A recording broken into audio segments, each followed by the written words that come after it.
இப்ப என்னன்னா எதிர்கட்சி வேட்பாளர் தொடர்ந்து அதை பத்தி பேசிக்கிட்டு வந்ததுனால நம்ம விளக்கம் சொல்லாம இருந்தோம்னா அது நல்லா இருக்காதுங்கிறதுக்காக தான் நான் விளக்கம் சொல்ல வேண்டியதா இருந்தது.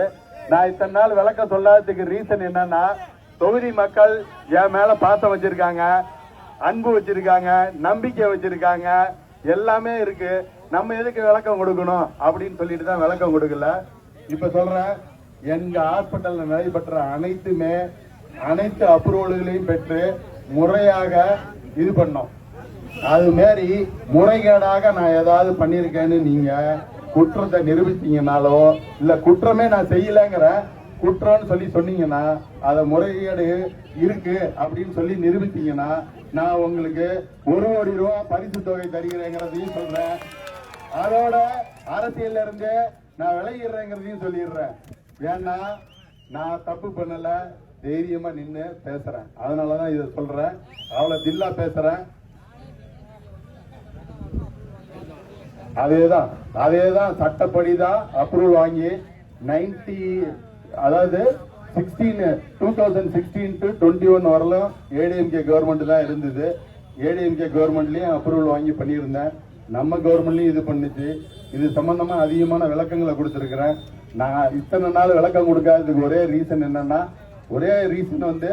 மக்கள் நம்ம மேல நம்பிக்கை வச்சிருக்காங்க. நம்ம எதுவும் சொல்ல வேண்டியதில்லை.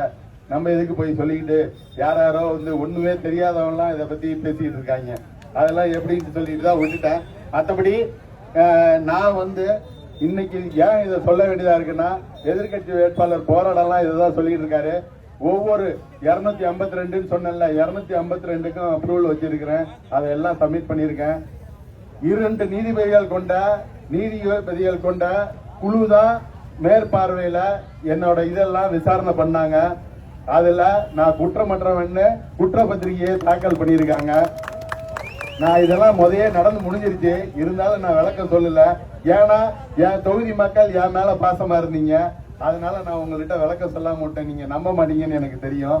அதற்கு எனது முதற்கண் நன்றியை தெரிவித்துக் கொள்கிறேன். அதே மாதிரி இந்த குற்றச்சாட்டு நான் சொன்னதை இவங்கெல்லாம் சொல்றதை நிரூபித்தால் அதற்கு நான் 1 கோடி ரூபாய் பரிசு தரவும் தயாராக இருக்கிறேன். பிளஸ் அரசியல்ல இருந்தே விலகிறதுக்கும் நான் தயாரா இருக்கேங்கிறதையும் சொல்லிக்கிறேன். ஏன்னா நான் இதை இவ்வளவு கான்பிடண்டா சொல்றதுக்கு காரணம் என்னன்னா, நான் எந்த விதமான தப்பு செய்ய கிடையாது. எல்லாமே முறைப்படிதான் பண்ணியிருக்கிறோம். இது சில சில்லறைகள் பேசுற விஷயம். நான் அதனாலதான் நான் பேசல. ஓகேவா? அது இல்லாம தலைவர் தளபதியோட எண்ணற்ற திட்டங்கள் தொடர இந்த மனச்சநல்லூரி தொடர்ந்து கொண்டிருக்கிறதுக்கு, இந்த ஹாஸ்பிட்டல் ஃப்ரீ வரதுக்கும் இந்த தேர்தலில் நான் அறிவிப்பு கொடுத்திருக்கிறேன். என்னன்னா, ஒரு யூனியனுக்கு ஒரு ஜேசிபியும் ஒரு ஹிட்டாச்சியும் வாங்கி கொடுத்துட்றேன்.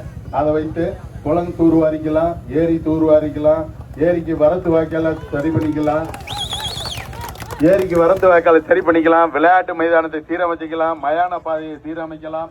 உங்களோட சொந்தமா ஏதாவது பில்டிங் கட்டினா கூட அஸ்திவாரம் தோன்றுவதற்கும் அதை இலவசமாக பயன்படுத்திக் கொள்ளலாம் என்பதையும் தெரிவித்துக் கொள்கிறேன். அது இல்லாம திருவள்ளரையில ஒரு கட்டாயமா ஒரு மினரல் வாட்டர் பிளான்ட், அதாவது RO பிளான்ட் போட்டு கொடுக்கிறேன்.